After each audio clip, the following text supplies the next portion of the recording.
రాజమండ్రిలో drama school ప్రాంతీయ కార్యాలయాన్ని ఏర్పాటు చేస్తామన్నారు ఏపీ సీఎం చంద్రబాబు నాయుడు. కళలకు రాజధాని అయిన రాజమండ్రి నగరాన్ని అన్ని విధాలా అభివృద్ధి చేస్తామని హామీ ఇచ్చారు చంద్రబాబు.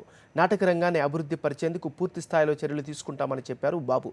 వృద్ధ కళాకారులకు 1500 రూపాయల పింఛన్ ఇచ్చి ఇంటికి వచ్చేలా ఏర్పాటు చేస్తామని అన్నారు. నంది నాటకోత్సవాల చివరి రోజు జరిగిన అవార్డుల ప్రధానోత్సవానికి చంద్రబాబు హాజరయ్యారు. 15 రోజుల పాటు 80కి పైగా పౌరాణిక, పద్య, సాంఘిక నాటకాలను ప్రదర్శించిన కళాకారుల్లో 130 మందికి పైగా నంది అవార్డులను బహుకరించారు. 5 సంవత్సరాల పైబడిన వ్యక్తులకి, కళాకారులందరికీ హెల్త్ ఇన్సూరెన్స్ ఇమ్మన్నారు. తప్పకుండా దీనికి ప్రత్యేకంగా ఒక ప్యాకేజ్ ఇచ్చి హెల్త్ ఇన్సూరెన్స్ కవర్ చేస్తామని చెప్పి, ఆరోగ్య బీమా ఇస్తామని చెప్పి కూడా తెలియజేస్తున్నాను. 500 రూపాయలు నేనే అప్పుడు పెట్టాను.